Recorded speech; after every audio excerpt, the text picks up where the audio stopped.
তৈরি করা যেত না। মমতা সিপিএম নয়, তার প্রমাণটা হচ্ছে সেদিন সে চিৎকার করেছিল, তার সন্তানেরা ডুবে যাচ্ছে।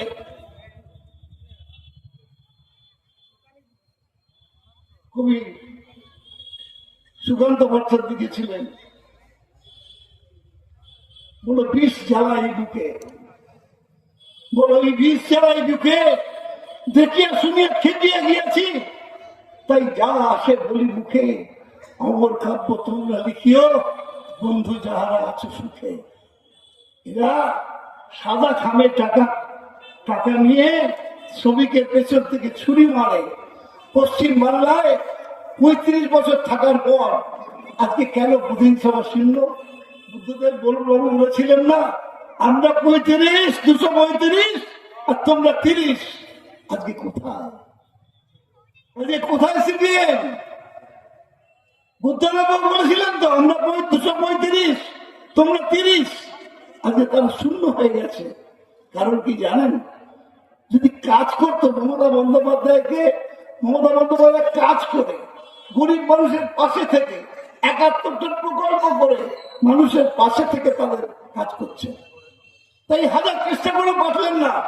এতগুলো চ্যানেল ওদের পক্ষে কাজ করছে পয়সা নিয়ে, এতগুলো সংবাদপত্র ওদের কাজ করছে পয়সা নিয়ে, এত অপপ্রচার এখনো চলছে, প্রতিদিন চলছে। ডাক্তারদের আন্দোলনকে বিরাট জায়গায় নিয়ে চলে গেলেন সিপিএম এর নকশা আবার বিজেপি মিলে।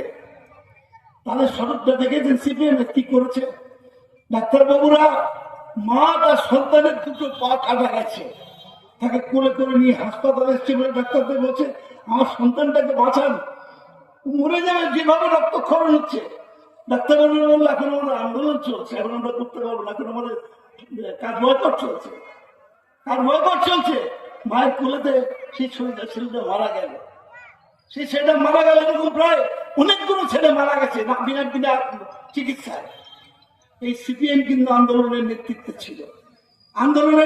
ছিল এবং পরবর্তীকালে সংবাদপত্রে বেরিয়ে গেল যে কর্মবিরতি করে সরকারের থেকে পয়সা দিল, কর্মবিরতি করে টাকা নিয়ে বাপের বেটা হলে বলতো কাজ করে নিয়ে পয়সা নেবো না। সিপিএম এর বলার হিম্মত নেই যে কাজ করে নিয়ে পয়সা নেবো না। কাজ করলো না, পয়সা নিল। আমি না কাজ করার সময় কি করলো? বিভিন্ন প্রাইভেট হাসপাতালে কাজ করে সেখান থেকে 450 কোটি টাকার মতন আমাদের যে হেলথ স্কিম আছে স্বাস্থ্যসাথী, সেই কার্ডে টাকা খরচা করে সেখান থেকে টাকার অংশ ভাগ নিয়ে চলে গেল। এরকম নির্লজ্জ, এরকম বিশ্বাসঘাতক, এইরকম মানুষের দুঃখে যাদের হৃদয় ধরে না। বলি আপনাদের শুনুন, এই কমিউনিস্ট পার্টির যাদের পিতা, যার নাম কমরেড লেনিন, তার সময় রাশিয়ায় 15 লক্ষ মানুষকে খুন করা হয়েছিল, শুধু কমিউনিস্ট নয় এই কথা ভেবে। তারপর ক্ষমতায় ছিলেন স্টালিন, 30 বছর ক্ষমতায় ছিলেন, 2 কোটি মানুষকে খুন করেছিলেন। আপনি বলবেন আপনি তো তৃণমূল করেন, কথা বলবেন। শুধু একটাই কথা বলি, একটা বই কিনে পড়ুন। সুনীল গঙ্গোপাধ্যায় বাংলার বামপন্থী লেখক, 20 বারের বেশি রাশিয়ায় গেছেন। আমি একবার গেছি, উনি 20 বারের বেশি গেছেন। তিনি বামপন্থী ছিলেন। তিনিও শেষ পর্যন্ত লিখতে বাধ্য হয়েছিলেন যে বইটা পড়ে নেবেন আপনারা সকলে। 20 বারের বেশি রাশিয়ায় গিয়েছিলেন, এত গুণা কমিউনিস্ট ছিলেন। বইটার নাম ইতিহাসের স্বপ্নভঙ্গ। দাবি করে বলে গেলাম, কোন বাপের বেটা থাকলে আমার কথার প্রতিবাদ করবেন। কোন বাপের বেটা থাকলে তিনি লিখেছেন ইতিহাসের স্বপ্নভঙ্গ, অর্থাৎ যে স্বপ্ন তিনি দেখেছিলেন সেই স্বপ্ন ভঙ্গ করে কে? কমিউনিস্টরা। সেই স্বপ্ন ভঙ্গ করেছে কমিউনিস্টরা। আজকে তাই আপনাদের কাছে বলবো, আমি যারা শ্রমিকের পেছন থেকে ছুরি মেরেছে, আমি যেমন করে সিএসসিতে 0 করে দিয়েছি। 4টে ইউনিয়ন মিলে পেয়েছে 97.79, বাদ দিলে 100 থেকে কত লাগে? 2.7 বোঝায় বা 23 না 2.9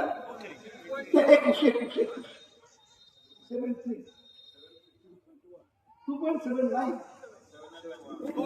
21 চারটে ইউনিয়ন মেয়ে পেয়েছে 21% ভোট, আর আমি একা পেয়েছি 97.79% ভোট।